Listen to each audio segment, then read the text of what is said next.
back to the booth. Patrick will have a trivia question for you guys for the full year of premium. We'll announce the winner at the conclusion. And then we'll do our winner's interview in the sideboard with Nick Miller. And then we'll take a little break, and then brainstorms, fetch lands, and Gristlebrands. A lot of shuffling of the deck. Yes. Legacy will be upon us soon enough, as we do have players filing in here for our Legacy Open. Should be a blast today. So in this matchup, Bernardo's creatures are basically nonsense. None of them are particularly good. Sure. Grey Merchant gives them some range, but that's not what the games are about. Bernardo's side is all about getting Underworld connections online and then trading 1-for-1. So Underworld connections and Thoughtseize are his most powerful tools game long, alongside Mutavault. And then in the post-board games, he gets to do more of the same with Erebos and Duress. It's all about timely discard, as he's going to lead off with a Thoughtseize.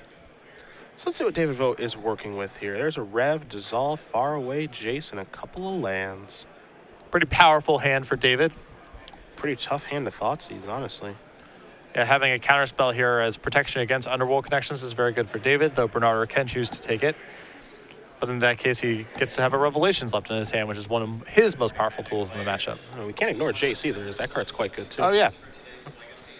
Some real stuff going on here.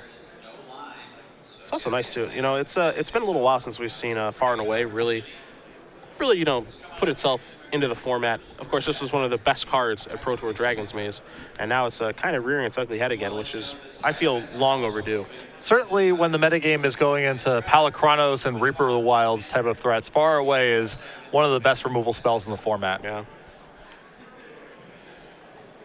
You see Bernardo really taking his time on what to take with this Thoughtseize. He's got a Connections in his hand, Hero's Downfall, Ultimate Price, Deso Demon, and a couple of lands. He has an excellent hand here, but David's hand is also very high quality. Yeah. I feel like I like taking Dissolve, getting an opening here for your Underworld connections, and taking the game from there. Gonna go Far and Away. Vo will draw a card. Looks like another Temple.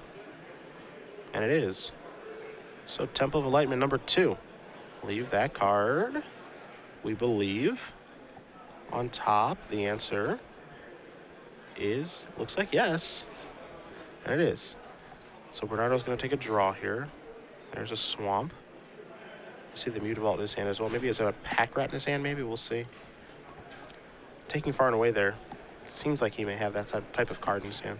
He's definitely trying to create an opening for something, and if he took Far Away and says something else, it means almost certainly a creature, but still nothing on Bernardo's side. Vo immediately pulls an island forward to his hand, so he has no intentions of leaving the Dissolve Shield down. Bernardo will take a draw. Desecration Demon. There's a Mutavault. Just going to pass the turn back. Of course, the long game heavily favors Esper, certainly in game 1. Yeah, and this is a really tough spot for Bernardo to be in, because he has to fight through this Dissolve and this Jace and still beat Revelations. There's a lot of things going on right now for him that are quite poor. Another issue is game 1, Bernardo has so many bad draws. He just has various removal spells that don't help him at all, whereas David's draws are almost all productive. Bernardo just another land and passes the turn back, as David's going to play an untapped Hallowed Fountain. I don't think David has anything that I would classify as a dead draw game 1, and yeah. Bernardo has plenty.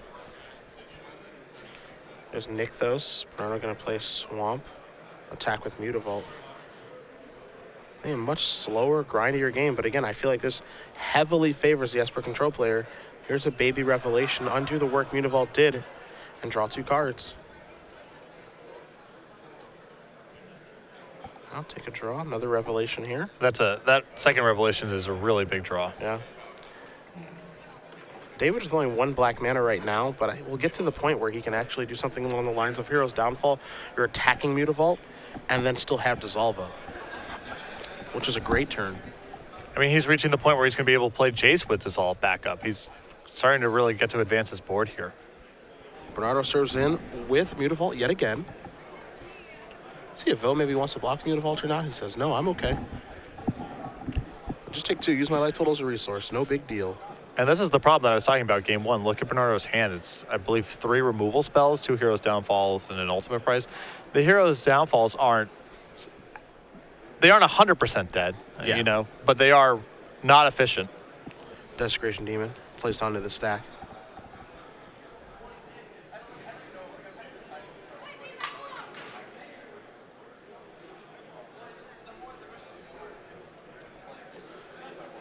David with a lot of tools right now, trying to figure out how he wants to answer this. With a third Revelation in hand, I sort of like casting the second Revelations here. Feels like a good spot, as you have both Hero's Downfall and Detention Sphere to clean up the Desecration Demon after the fact. And that is what David is going to do. All right, time to rev for 3. So 2 smaller revs, but again, he has Elixir in his deck, so these small revs can work to bigger revs into the biggest revs and put it all back into his deck. Yep. There's an Elspeth as well. He also has another Rev in hand, so it's got a lot of, again, a lot of tools to play with, to say the very least. And there's D-Sphere he brings forward. Gonna play Temple. Put that card to the bottom.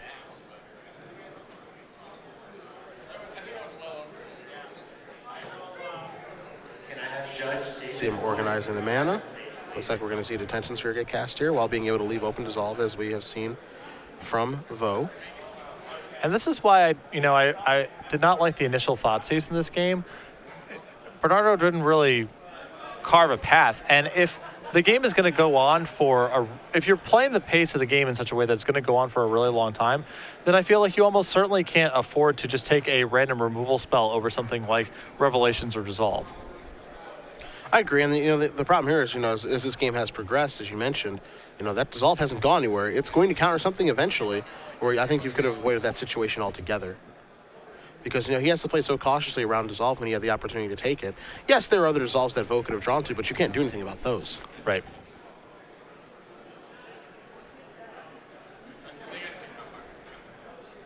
Looks like we might see Jace get deployed here. Don't love the Jace line. We'll see how he wants to use it, but, especially with Mutavault out there, and you have to assume that if your opponent's not playing anything, they probably got Hero's Downfall stranded. Well, David doesn't have a land drop to make here. He may be happy to trade this Jace and Hero's Downfall. If he gets a land out of this is pretty good. Yeah. I mean, if his intentions are just to minus this right away, I'm okay with this. Yeah. Yeah, I think he's just looking to hit land drops, so. Well, he found one. Yeah, I'm sure David is happy with this exchange. Yeah. Hero's Downfall and Temple of Silence placed together. Supreme Verdict on its own, so David is going to scoop up the 2-card pile very quickly. Yeah, I think that David almost certainly would have just taken Temple by itself. Yeah, so. I agree. 5, 6, 7, a couple cards here in Vo's hand. Looks like he may have to discard 1. I think maybe the easy discard is probably Verdict. Could also be Ratchet Bomb. I'm going to put the top card to the bottom.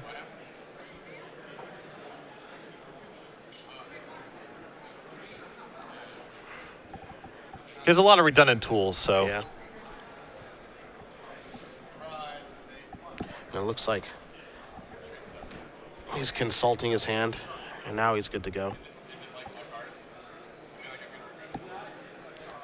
Could also discard Ratchet Bomb, I suppose. As you mentioned, just a lot of redundant tools. Yep. I wouldn't want to tap the mana and put the Dissolve Shield down. No, I feel like David's committed to a line where he's not giving up on Dissolve. Yeah. And he's under so little pressure that this is also something he can afford to do.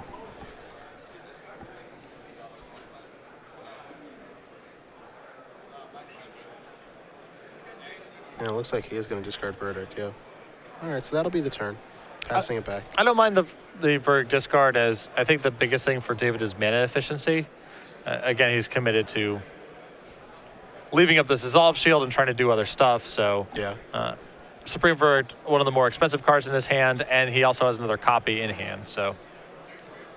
And again, Bernado with no creatures in play, too, so. Pretty easy one to put in the old bin, as they say. See Bernardo separating his mana here. Desecration Demon going to be put into play. Sure Vo doesn't mind that at all. He's got plenty of removal in his hand, as he brings Elspeth to the forefront. Here comes Mutavault. I think you can safely Hero's Downfall that. Now that your opponent is underneath mana and has already played their land for the turn, you don't have any fear of Underworld connections coming in?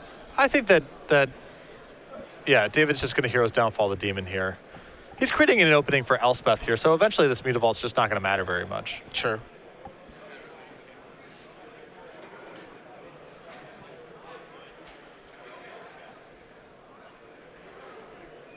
I think I like deploying Ratchet Bomb this turn.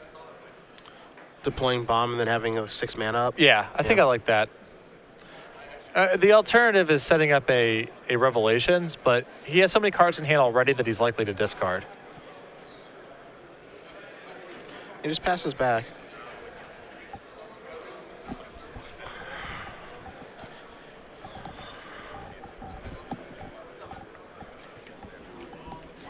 I mean, David's such a commanding position that I think he doesn't have to be incredibly stingy with this Verdict. He can fire it off here. But yeah, I agree. I think in this matchup, especially Verdict, oftentimes just trades 1 for 1. It's not going to pick up anything else. So I definitely agree with you on that. He's going to dissolve this. A little surprised to see dissolve that Life Pain Zombie. Well, I think at this stage of the game, David's just trying to trade card for card just to set up this Revelation. Yeah, I mean, I suppose that's true. Like, in a situation where you have a bunch of removal in your hand and Life Pain Zombie, like, and your dissolves want to counter certain things, given that you're so far ahead in the game, I wouldn't want to dissolve just a 3-1 that I don't really care about, like especially when I have Verdict. Yeah, it's particularly strange to fight over Lifebane Zombie and then not do anything about Underworld Connections. Yeah. Although I guess the coast is clear for Elspeth with Dissolve backup, which is a pretty powerful line as well. It looks like the line he's going to take. Going to put Elspeth Sun's Champion into play.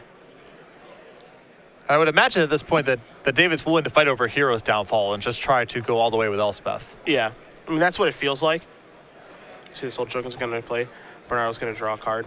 I just don't like the fact that Bernardo gets to try to get back into this game with Underworld Connections now, when he was so far out of it. Yeah.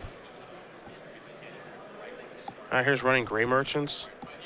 Not saying those are going to win the game, but it actually turns it into a game of Magic now. It is a little hairy, certainly. Yeah.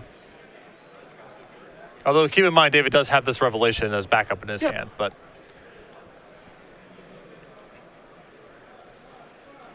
I think it was one of those things where the Lifebane Zombie came out. David said, okay, well, I just want to start trading card for this Revelations. Then Underworld Connections came down and he said, well, I don't really want to give up this last Dissolve. And now we're in this spot where Underworld Connections is online and things are getting a little dicey. Yeah.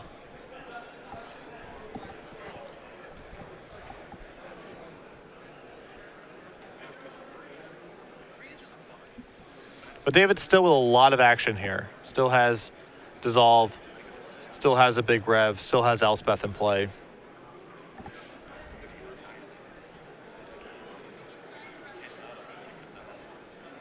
And we'll see how Bernardo wants to proceed from here. Clearly concerned about the potential for a dissolve here. And not sure if it's more important for him to land this Gray Merchant or to land this removal spell on Elspeth. Well, he's going to try to start by landing the Gray Merchant.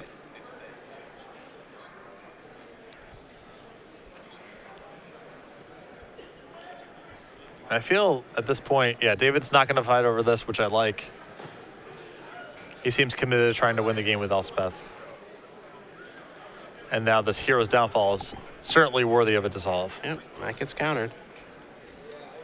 David at 9, but again, as you mentioned, there's a Revelation in grip, so his life total is perfectly fine at this point. Now he gets to use Elspeth to take over the game. It does have the feeling of this got a little bit closer than maybe it should have. Yeah, that's just my concern. Just the sequencing and given that he made it so far into this game, so deep into this game. There's the Devour Flesh Taker of the Gray Merchant without Bernardo actually doing anything of relevance. I think he is in the position where he can just pick and choose what he wants to do with counterspells. Yeah.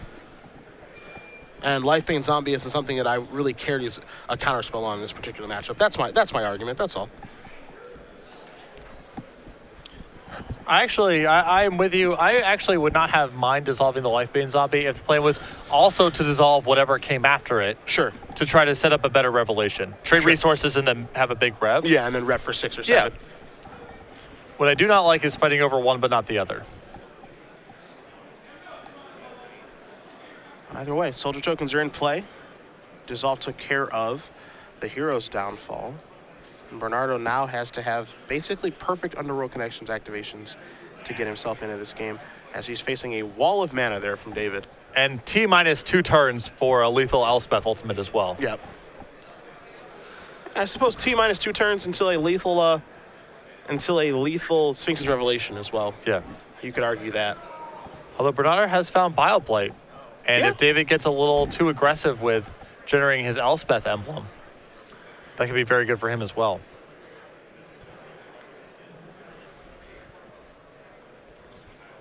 You see David's hand right now. He's got the downfall, got the verdict, the rev,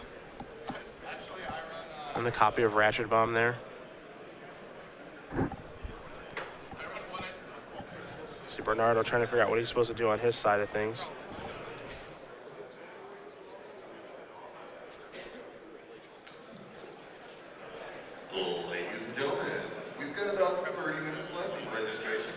Yeah, Bernardo bowling over. Although I don't really know what line he has other than just deploying this Grey Merchant. Yeah.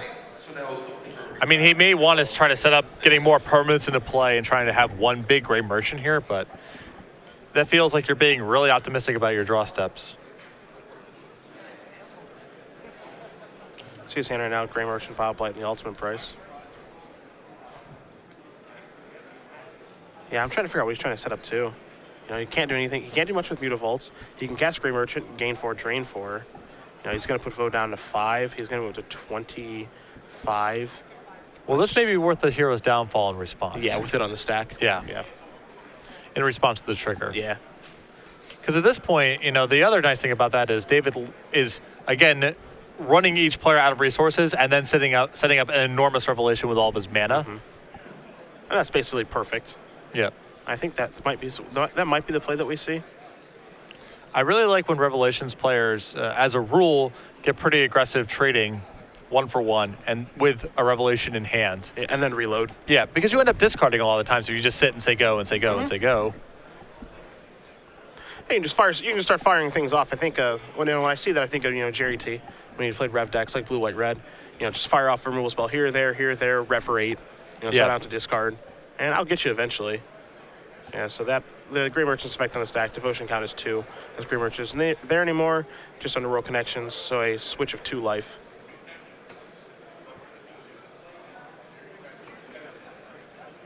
So now, Vo will untap.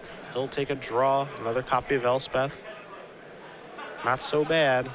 Yeah, the backup Elspeth is actually really nice here in the event that David gets a little aggressive with his emblem next turn. Mm-hmm. And it gives him the luxury of being able to do that, you know? Here's an attack here for 6. Bernardo's going to go down to 17.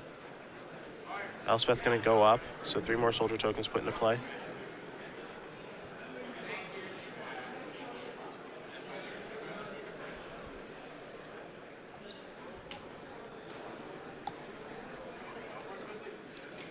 And I imagine David's just going to pass it back. Yeah, I don't think there's much for him to do now besides, reload with Rev. Bernardo's going to draw a card. Pack Rat, not at its best right now. A little late to the party. Go down to 16 from Connections. Take a draw. There's a Temple of Deceit.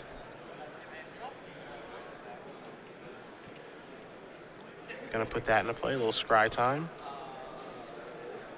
Elspeth, in my mind, the best finisher for control decks in the format. Not very good in the mirror match, which is why you still see Aetherlings hanging out in people's decks, but really excellent everywhere else. Yeah, better against every other deck. That's the trick. But I think you actually do need an Aetherling to be able to beat the other decks. Yeah. Myself, personally, I'm not comfortable with the Kunio approach of just trying to deck you or whatever he's trying to do with Elixir. I would be really worried about playing that strategy in a 10-round tournament. Yeah. I feel getting draws, mental fatigue, all that's factors that add up. Yeah. Not saying it can't be done, of course. A player like William Huey Jensen has shown that it can be. But it is difficult for your average player.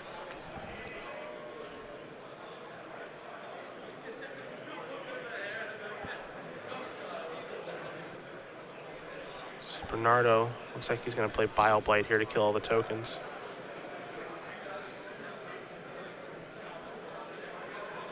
I believe he's trying to open up a window here for Mutavaults to start trying to contain Elspeth. One thing, Yeah, that's going to take care of all that stuff. I was thinking maybe one thing David could do is use a removal spell on the one that Bioblade is targeting. Now Mutavaults are going to get opened up. Looks like they might go after Elspeth here. The issue with this line is just the Elspeth will cover these two Mutavaults going forward. Yeah. This is a temporary reprieve, but it's not a long-term solution to the problem that Bernardo's in. And obviously the problem with going upstairs, putting him down to 3, is of course Revelation will undo all of that work. So there are a lot of problems, period. Bernardo may not be playing around Revelation at this point, which is reasonable. You know, David's already cast some of them, but... It looks like Bernardo did just go upstairs, down to 3, yeah. So, here's Pack Rat. There's Revelation. Looks like it's going to be for 6. Yep. So Vo's going to go up to 9, but more importantly, he's going to draw 6 new cards. 7 after he takes his draw step.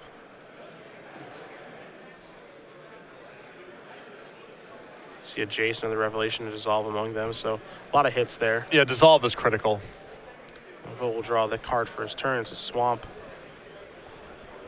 I think there's D-Sphere hiding out in there as well. Also Supreme Verdict, where you can trade 1 for 1 with the Rat, if he so chooses.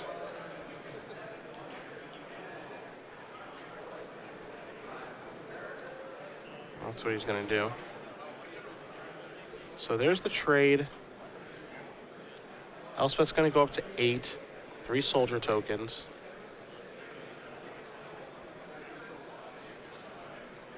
Still plenty to do this turn. Yeah, I still feel like if I'm in David's spot, the biggest thing is just holding up Dissolve. Yep. I'd be pretty loath to do... I mean, even playing Jace on this board looks pretty good, but I would still just want to say, err on the side of caution. Yeah, I mean, you can deploy Ratchet Bomb now if you want, but as long as you have Dissolve up, you know, you're basically covering it so that you don't lose to something ridiculous. Yeah. And I am with you. I'm a big fan of that. And there is Ratchet Bomb. This might prevent David from discarding, and it does. So now he'll just pass the turn back to Bernardo, who will take a draw. Looks like it's a Devour Flesh. He'll take 1, go down to 16 via connections. Draws a Desecration Demon.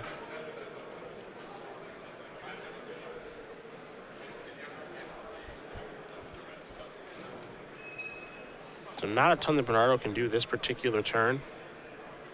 He's got Deso Demon. That's really about it. He's got Mutavaults that he can attack with. Yeah, he needs to try to keep Elspeth off of going big. I like a double block on one, a single block on the other. Yeah, that's what I like too. I was about to say the exact same thing. Yeah, just make him have it. Yeah, and if Bernardo wants to replay this turn next turn, be my guest. Yeah.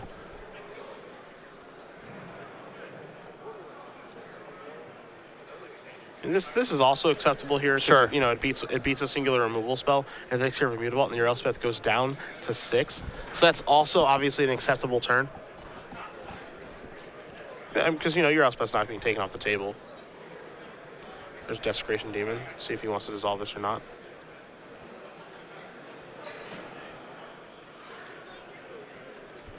Take a look at the cards and saying he's got a Rev over there. He's got Answer to Deso on the board, too.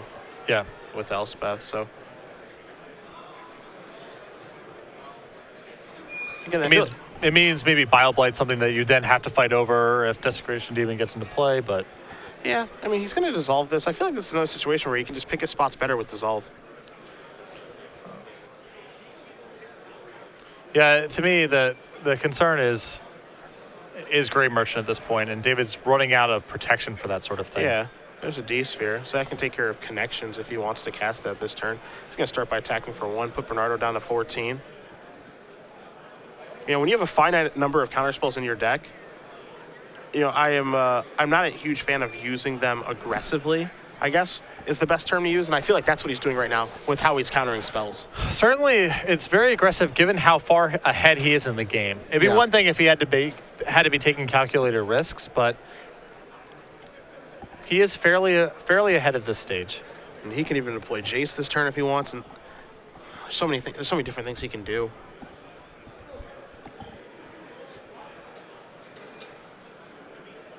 There is Jace. He's going to take it down. So there is an Azorius Charm, a Godless Shrine, and an Obsidat. Obsidat will be a nice way to close this game out. Another nice piece of insurance here, as Bernardo can't really. He needs Hero's Downfall, and that's already taxed because of the Elspeth that he needs to kill. Yeah. The rest of his removal, Bile doesn't kill it, Ultimate Price doesn't kill it, and David has plenty of protection against Devour Flesh.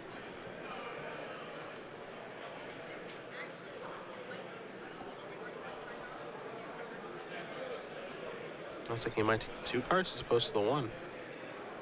Not quite sure. Azorius Charm and a land versus Obsidat.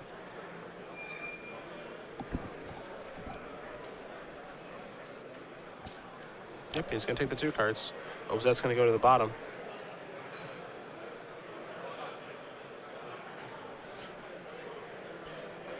David's still with a totally stocked hand here. Yeah. False 7. Gonna play Godless Shrine on tap and pass the turn back.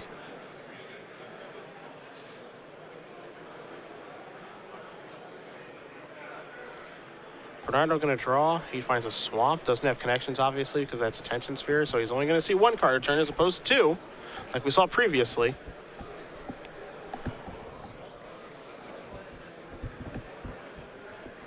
And Bernardo just says go with a glut of removal in hand. Yep. This is what you talked about too, which is, yeah. You know, this is likely to happen in game 1. It gets better for Bernardo post-board, like we've mentioned, but game 1, this is the big problem. You know, with the way the mono black decks have evolved, you know, when they first started, Whip of Erebos was a tool that they really used to great effect to be able to beat Esper and blue-eye control decks because they could just recycle Grey Merchants and 6-point hits from Desecration Demons. But they don't have that tool anymore, and part of the reason is because it wasn't great in the mirror.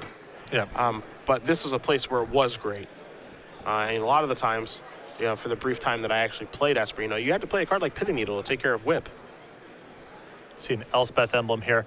Yeah, I always felt like Whip was very good against the decks at the polar ends of the metagame. Yeah. Against aggressive decks, I certainly lost to Whip just with Desecration Demon in play. Yeah. That beat me plenty of times. Yep. And then the same thing you're describing is true of Esper and blue-white control and similar decks where the activated power on Whip is very powerful. But in the mirror match, I feel against decks like green-red monsters, it's just not very effective. It's gotten pushed out. So the Ultimate Price and Devour Flesh are going to take care of some tokens here, as David was trying to attack for lethal. So the attack's going to be for 4, and Mutavault's going to be actually flying. Yeah, that Mutavault cannot block. Yeah, that Mutavault's not going to get to block anything, so we will fix that, as it cannot block at all. But it's going to be an attacker for 4, 5, 6, 7. Attacker for 4, 5, 6, 7, 9, 10. So yeah, Bernardo's Mutavault can't block at all. Oftentimes when you think just the soldier tokens have flying, but that's not the case. It's everyone. So the attacker for 10 is going to knock Bernardo down to 10, or excuse me, going to knock him down to 4. And David looks like he's going to play a Watery Grave tapped. And the follow-up will probably just be Elspeth, make 3 more tokens. Sure. And lock this game out.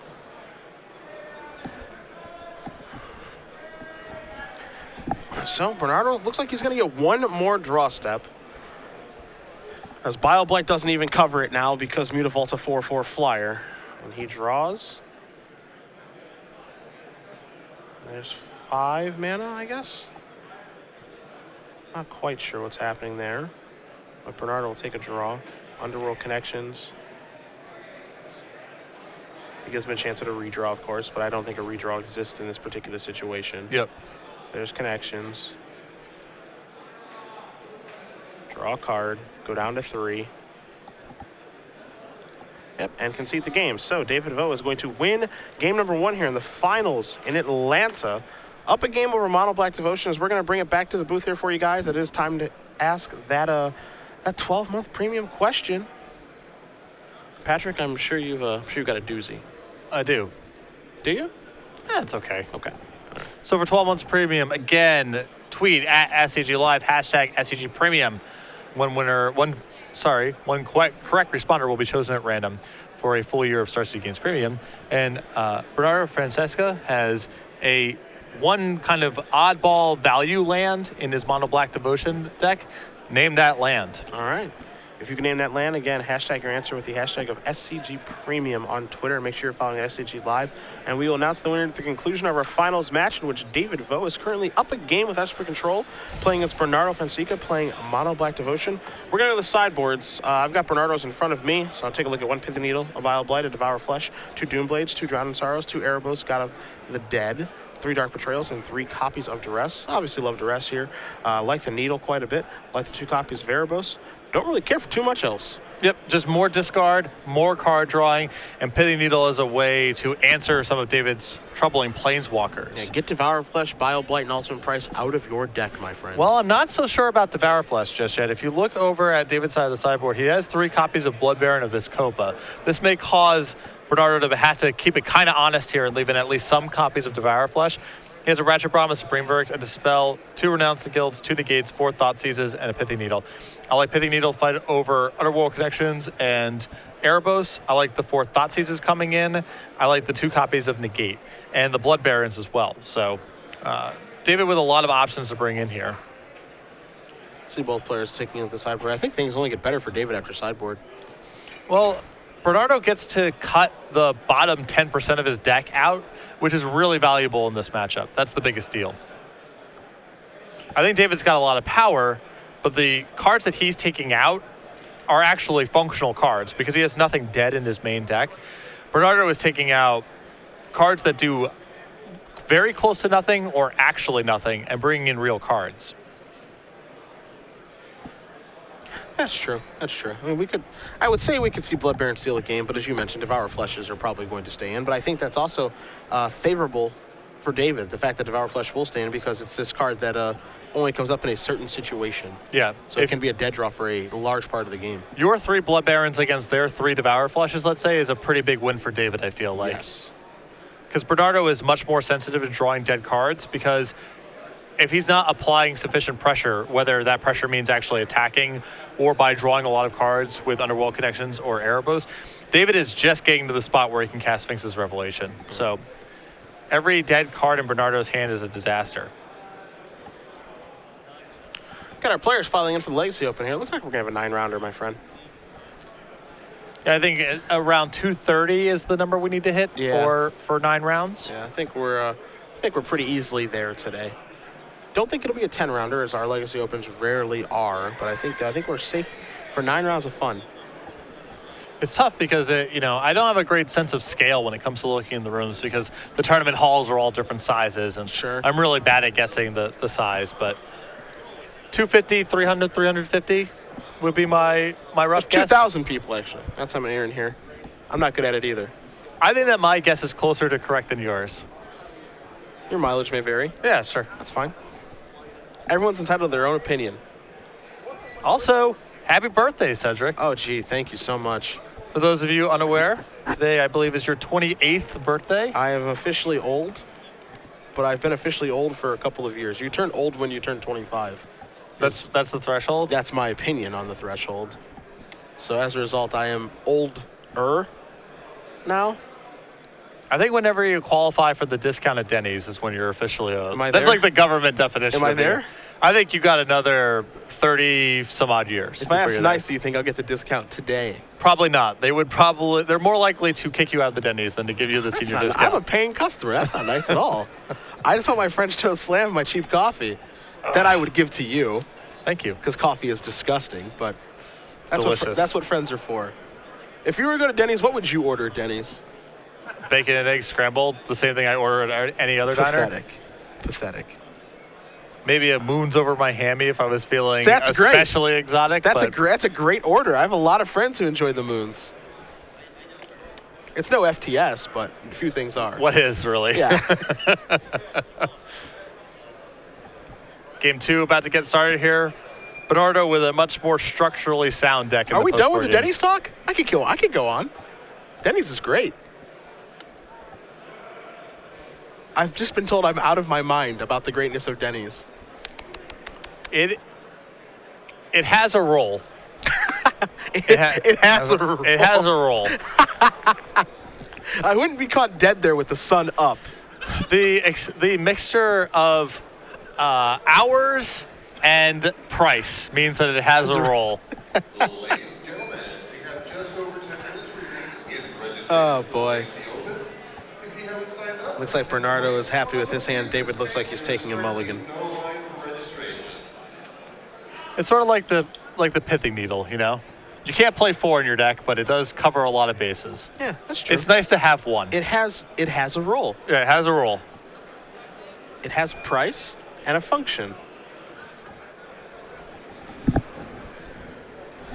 All right, David, let's take a look. And he's happy. Temple of Deceit to start things off here in game number 2 of the finals. David will take a draw step. He's got a Temple of Silence. You see your Hero's Downfall over there. Dissolve as well. Supreme Verdict hanging out too. Top card looks like it's going to go to the bottom. And there's a Hero's Downfall.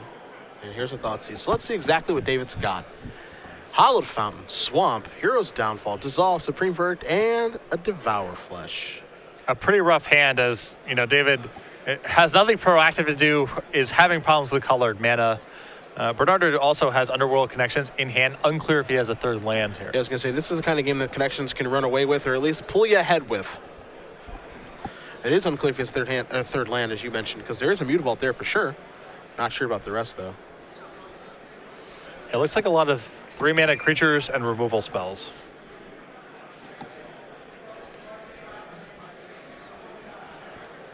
And Supreme Verdict, the card that Bernardo is going to take. Interesting decision. Yeah, I still think that I take Dissolve there because I believe that, you know, I still feel like that's the highest impact card here. I agree.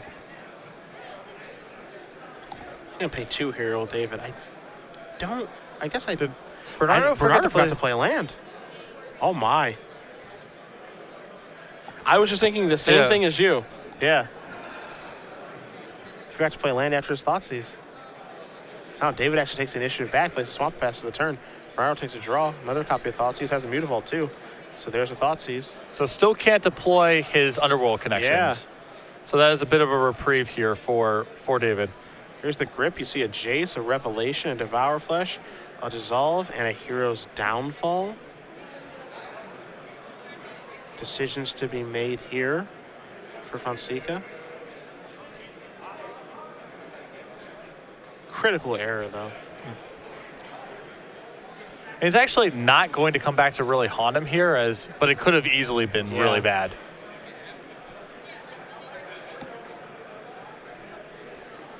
Don't think he's trying to hook him, that's for sure. No.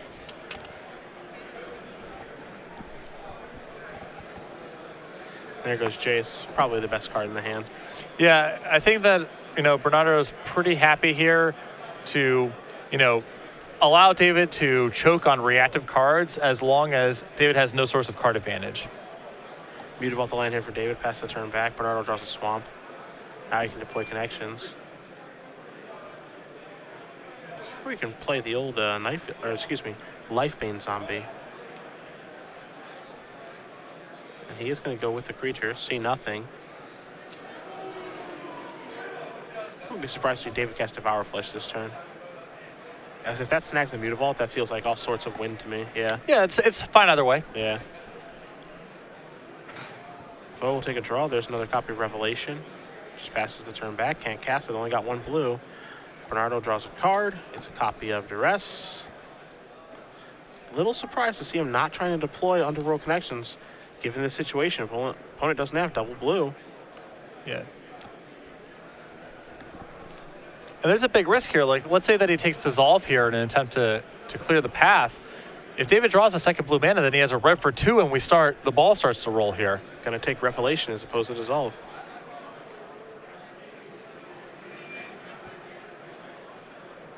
See, Bernardo's gonna maybe fire Mutavault here. Would be obviously a little bit dangerous. There's a Hero's Downfall on the other side of the table.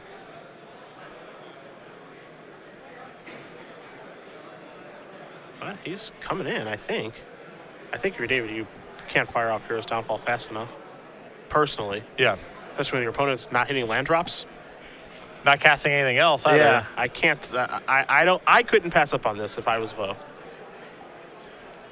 And just the way the game's playing out, this Mutavault is a long-term threat as well. Yeah. That's not something I could pass up on. And Vo says, all right, I'm going to take care of that. Vo will draw a card. It's an island. Lets him have the ability to rev for 2 next turn. Yeah, now he has access. Dissolve, yeah, now he has Dissolve for Underworld Connections. Yeah, I just really don't like the way that Bernardo has played this game. He's just going to cast Duress here. You know, when you're playing in the matchup like this and you have the opportunity to resolve Underworld Connections, it's far too important. I think this is a good spot to dissolve. Yeah, I agree. I really like this because if David is able to find a six land that comes into play untapped, it's a big shift. He gets to rev for 3, and then the game's on. Bernardo's just going to pass back. David does draw a land. It's a temple, but yeah, it's close enough. Yeah, that's fine too. You know, he doesn't even have to rep this turn necessarily if Bernardo doesn't do anything that productive. Bernardo going to draw a card. It's a swamp. He will play Underworld Connections now. There's a Revelation for 2. Yeah, with this Underworld Connection now, David's under the gun to find a Detention Sphere or a Pithing Needle pretty fast. Yeah. Now there's 3 cards now. Let's see. He's got Azorius Charm, Supreme Verdict, another Revelation. So he can chain Revelations, even though, you know, a Revelation for 2 and a Revelation for 3 isn't all that exciting, but again, it's better than nothing. Yeah. I can also see an argument here for just cycling Azorius Charm right now to try to find a land, or revving in your main phase to try to find a land. I kind of like the Azorius Charm play here because if you find, you are very happy if you, of course, find a way to answer Underworld Connections this turn. You're also happy if you find a 7th land. Yeah. Because then that sets you up for Revelations for 4 or potentially 5 even. There's Thoughtseize. I think this warrants a Revelation. Yeah, you got a rev. Vo gonna go up to 23. Negates, Temple, Azorius Charm Verdict. Not a lot of great cards there.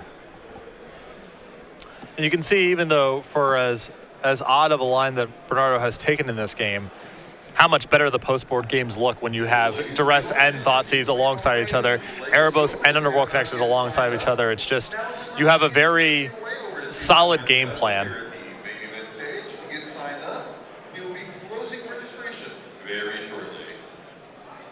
Bernardo seems like he's evaluating these Supreme Verdicts very high in these games, which is interesting to me because he doesn't really have a particularly good creature he's trying to open the door for. Yeah. The plan is, you know, wear down all of David's defenses and then win with whatever. Yeah. It can be Lifebane Zombie or Pack Rat or Desecration Demon. It doesn't really matter all that much which creature it is. Even Mutavaults get the job done. It's more about running him out of resources. Aetherling, the draw here. Obviously hoping. This Aetherling has the potential to steal this game, too. Oh, yeah. It can take care of this game very, very, very quickly. Pass the turn back to Bernardo. He'll take a draw. Attack here for 3 is where we'll start.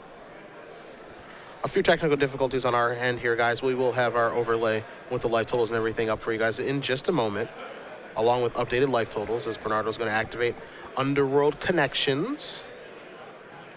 And now play another copy of Lifebane Zombie, to which he will see an Aetherling. He can't take it, of course, but he will see one. Alongside Negate and Azorius Charm and a Temple.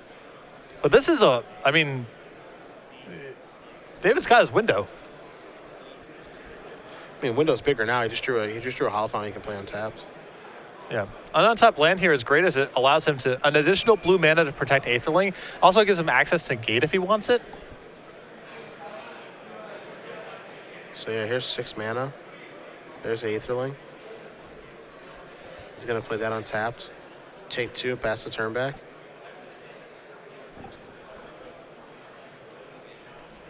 There's still a reasonable chance that he just gets. There's still a reasonable chance here that David just gets beaten to death by Lifebane Zombies. Yeah, I mean, David is at 18 right now. Yeah. And Bernardo's at 13, so this Aetherling could do it in 2 hits, which is certainly key. Because don't forget, David obviously gained that life off of those Revelations. Mm-hmm. And with Bernardo with 13 Underworld Connections in play and no Grey Merchants yet, it's going to happen.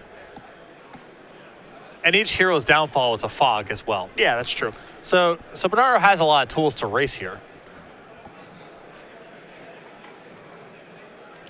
All right, here comes an attack for 6. David's going to go down to 12. Underworld Connections is going to knock Bernardo down to 12. So we have a tie game, I'll put in quotes. There's a swamp. And yeah, as you mentioned, the big deal here is that Hero's Downfall actually plays the role of fog, as there's no Underworld connections. Probably safe to counter that, right? Like, it's a little risky.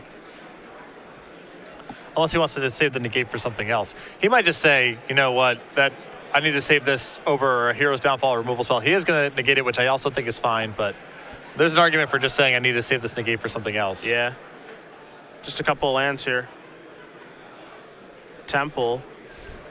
Yeah, I mean, given the situation that we're racing, and Hero's Downfall is going to play the role of fog, you know, you need a negate for that to be able to ensure that you actually kill them on the appropriate turn. Because of course you can't apply Life Pain Zombies, and now I think David is forced into a pretty poor situation because he's at 12. He can take 2 hits.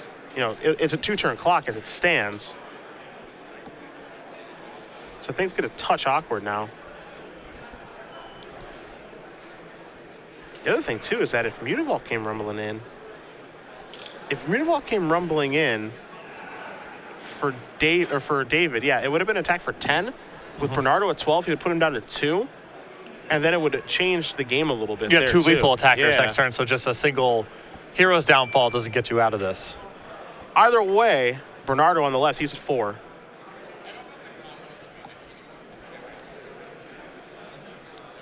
We know David just with lands in hand. But Bernardo does not know that, as he's going to go down to 3 via connections. Finds Swamp. Can attack for 6. Put David down to 6. And will he go for Grey Merchant?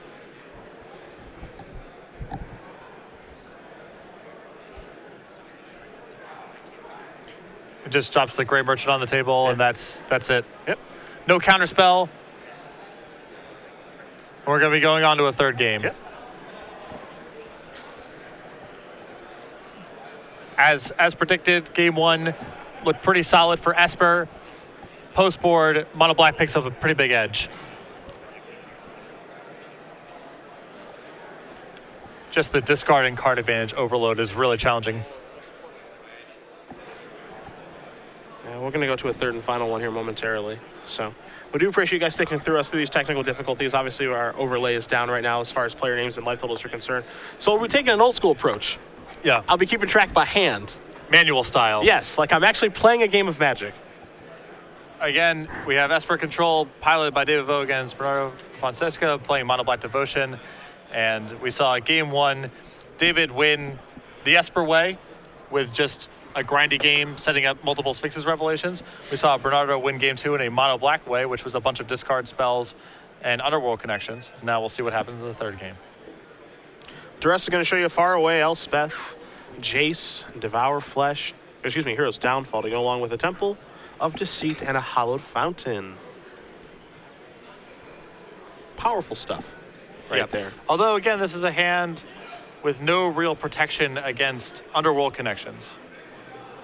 And I like taking Jace here, assuming that Bernardo has some way to generate card advantage. You see the Underworld connections. There's a Temple. You're totally fine with David sitting with a bunch of creature removal spells in his hand as long as he's not generating card advantage, because connections just overwhelms that over the long term. Yep. That's the primary goal. Can you resolve Underworld connections? Cedric is not coming into my headset. Got Bernardo. Plays a Swamp. Aetherling is the draw. Hallowed Fountain, Island, the options here for David. So here's potentially a window now for Bernardo to resolve one of his sources of card advantage. I think you gotta take the chance if you can. There's a Life Pain Zombie. He's gonna see if the coast is clear first, and it is. Yeah, we know that Life Pain's going to die, obviously. There's a bevy of ways to kill it.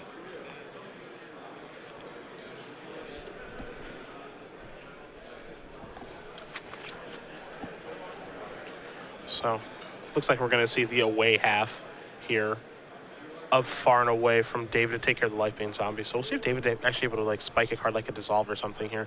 Just a Godless Shrine. Yeah, no protection, unfortunately, for David.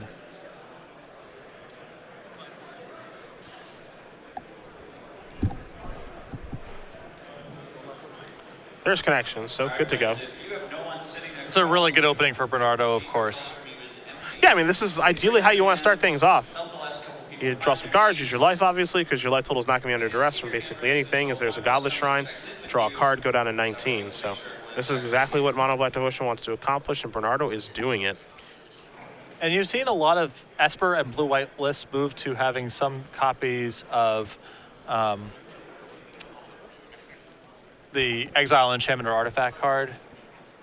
Oh, Revoke Existence. Revoked Existence. Yeah. And this is a place where it stands out that David does not have access to it, as he's really susceptible to Underworld connections and Erebos. Yeah, I mean, it's interesting because, like, his deck has basically everything else. So, yes. He can't fit every single card he wants. He's got a lot of spot removal. He's got some counter magic, revs, just two win conditions. He's got elixir, stuff like that. So, he's got a smattering of everything except for a card like Revoke Existence. He's really obviously relying on Detention Sphere, as these decks are aching to do. Yeah. See Connections activation here. A Needle in the grip now. Desecration Demon as well. I think it might be time to deploy the 6/6 flyer. Again, it's all about trading resources at this point, in my opinion, especially when you have connections and your opponent doesn't have a card drawing engine. You just try to run them out of resources because you are the one that's actually seeing more cards a turn. We'll get confirmation on what Needle is naming in a moment, and it's naming Aetherling. In front of him, you will see this. It is a basket. The front is blue. It says. So I think, given the fact that Aetherling has been named, you can almost just kind of run it out there. It would die. And you do have answers to Needle, of course, but I think you can actually make a reasonable argument for just running it out there. Well, I actually kind of like playing Elspeth here because I'm not exactly sure what else David's hand allows him to do.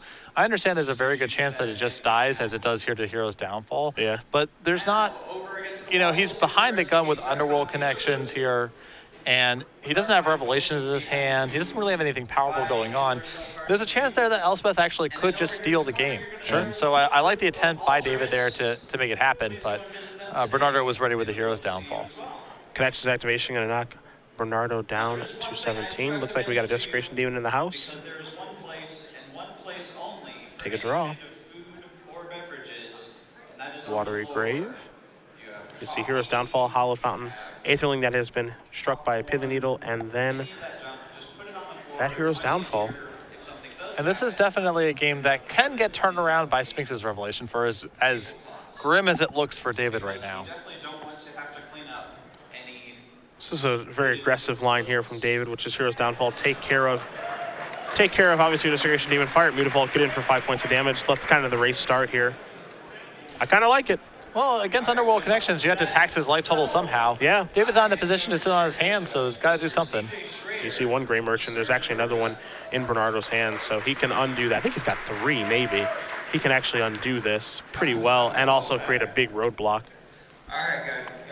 See a drain for 4 here through Gray Merchant and connections. I'll tell it at the end. Supreme Verdict. All right, my name is CJ Schrader. I am assisted by many lovely judges. It's really funny how in game 1, the Mono Black Devotion deck has so many dead cards in it, all the creature removal spells. And then in the post-board games, it almost feels like the Esper deck is the one with the not necessarily dead cards, but situational cards. Supreme Verdict can be good in some games, but certainly no guarantee. Same thing with Elspeth and Aetherling. The only cards that seem really guaranteed to be good are Jace and Sphinx's Revelation. The Mono Black deck is much more surgical. Everything is good. Yeah, it does feel that way. And C, please. So bye-bye goes the token. Right corner of your deck list, put the table number of the table you're sitting at right now. So, name on the front, fill it out waiver on the back. Is David planning on using his Supreme Verdict here? I'll give you guys about 60 seconds. That's what the attack kind of indicates. It's possible. Verify that you've registered at least 60 cards. It's not and exciting, obviously. No more than 15 cards in your sideboard. I could certainly see just dropping down Aetherling right now, too, and just not overvaluing it, especially when I believe he has Elixir in his deck. I mean, like, we know he has it in his deck list. I think he would leave it in this matchup. And he's just going to pass the turn back. Does not fire off a Verdict. Doesn't fire off Aetherling either. Connections activation, going to knock Bernardo down to 12. I'm looking for Tan and Grace. And Griff. I believe Bernardo has just found Erebos. I believe that's the case. The God of the Dead. And that Erebos Nykthos thing we were joking about actually might be in play this game. Yes, 5 activations in 1 turn. Give it to me. I want to see it. So a judge can give you one. There's Erebos. Great. And it is active, All right. which you don't see a ton. Yeah, now you get this for 5 mana and Great Merchant. We are doing it. 2, 4, 6, 7-point ball. And now attack for 2. I love what I see. So this is setting the table for Supreme Bird to do a little bit of work, but again, it's still not a long-term solution to all the cards that Bernardo is able to draw. Yeah. Call loudly for a judge. Then a judge will come help you, because that's what they're here for. Don't just trust your opponent because your opponent lies to you like all the time.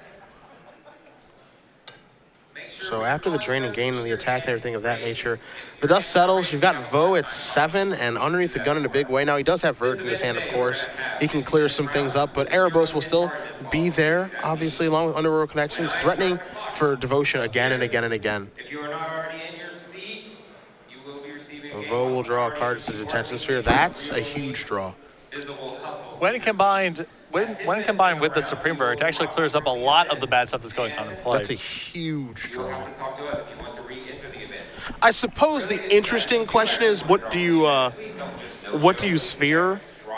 I think that you had to sphere. I feel like you had to sphere Erebos. I think you do too. because there's the threat of it turning back on, and also Bernardo has enough life to play with that he could be drawing multiple cards in a turn in theory. I mean, if it's just his Underworld Connections against your nothing, then again, we're in a spot where Sphinx's Revelation can catch him all the way up. Ooh. David going down a different path here. This He's feels gonna very take risky Noodle. to me. Yeah, he's going to take down the Needle. Guys, I want you all to have a lot of fun. I agree with you on the risk. Now for round 1 very soon. Connections activation. Until then, oh, Deck. Because it's just so likely that Erebos' Devotion gets turned on. Yeah. See what the draw is. Pack Rat. And there it is. Actual number of players before round 1. Yeah, Pack Rat plus an activation actually turns it on right away. Okay. We have one best. See if he takes that route. Again, for those of you not up to speed on all the nuances of Standard, Pack Rat's tokens, unlike most tokens, actually have a converted mana cost of black and colorless because it makes an exact copy of Pack Rat. So it is a Devotion enabler. Which is frustrating beyond belief. It's like we are making a... I don't know if we're activating Nykthos or just making a lot of It mana. looks like we're just making